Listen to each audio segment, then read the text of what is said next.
മധ്യപ്രദേശ് ഇൻഡോറിൽ മലിനജലം കുടിച്ച് 8 പേർ മരിച്ചുവെന്ന് റിപ്പോർട്ട്. 100-ലധികം പേർ ആശുപത്രിയിൽ ചികിത്സയിലാണ്.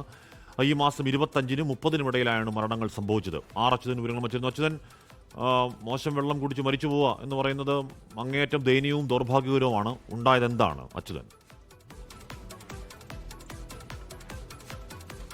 കാശ്മീർ ഗൗരവമായ ഒരു സംഭവമായി തന്നെ കാണേണ്ടി വരും ഈ മധ്യപ്രദേശ് ഇൻഡോറിൽ ഉണ്ടായിരിക്കുന്നത്. അവിടെ നഗരസഭ വിതരണം ചെയ്ത കുടിവെള്ളത്തിലാണ് പ്രശ്നമുണ്ടെന്ന് നാട്ടുകാർ ആരോപിക്കുന്നത്. ഇതുവരെ 8 പേർ മരിച്ചതായാണ് ഇതുമായി ബന്ധപ്പെട്ട് പുറത്തുവരുന്ന വിവരം. 3 പേരുടെ മരണം പ്രാദേശിക ഭരണകൂടം സ്ഥിരീകരിക്കുമ്പോൾ ബാക്കി 5 പേർ ഇതേ രീതിയിൽ ഈ വെള്ളം കുടിച്ചത് മൂലം ശാരീരിക അസ്വസ്ഥതകൾ അനുഭവിച്ച് മരിച്ചവരാണ് എന്ന് താമസക്കാർ അവകാശപ്പെടുന്നുണ്ട്.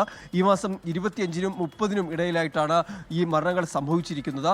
മുഖ്യമന്ത്രി ഈ വിഷയത്തിൽ ഇടപെട്ടുകൊണ്ട് ഈ മരിച്ചവരുടെ കുടുംബങ്ങൾക്ക് 2 ലക്ഷം രൂപയുടെ ധനസഹായം ഇപ്പോൾ പ്രഖ്യാപിച്ചിട്ടുണ്ട്. ഒപ്പം തന്നെ ഈ കുടിവെള്ളത്തിന്റെ സാമ്പിളുകൾ ഇവിടെ നിന്ന് ശേഖരിച്ച് ഇത് വിശദമായ പരിശോധനയ്ക്ക് ഇപ്പോൾ ലബോറട്ടറിയിൽ അയച്ചിരിക്കുന്നു.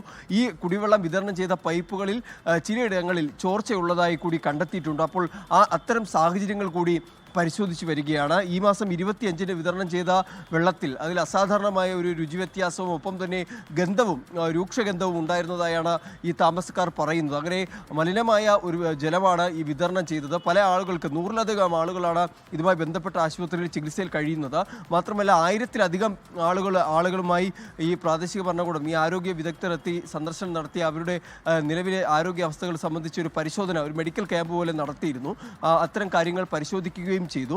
പലരിലും ഈ അതിയായിട്ടുള്ള ആരോഗ്യ പ്രശ്നങ്ങൾ, കടുത്ത ആരോഗ്യ പ്രശ്നങ്ങൾ നേരിടുന്നവരുമുണ്ട്. എന്തായാലും വിഷയം ഗൗരവമായി കണക്കിലെടുത്തുകൊണ്ട് തന്നെയുള്ള നടപടികളിലേക്ക് കൂടി സർക്കാർ കടന്നിരിക്കുകയാണ്. ഹാഷ്മി, ലോകത്തെവിടെയായാലും ഏത് സമയത്തും 24 വാർത്തകളും ഓഗ്മെന്റഡ് റിയാലിറ്റി പാക്കേജുകളും എക്സ്പ്ലെയിനറുകളും വിശദമായി കാണാൻ ഞങ്ങളുടെ യൂട്യൂബ് ചാനൽ നിങ്ങൾക്ക് സബ്സ്ക്രൈബ് ചെയ്യാം.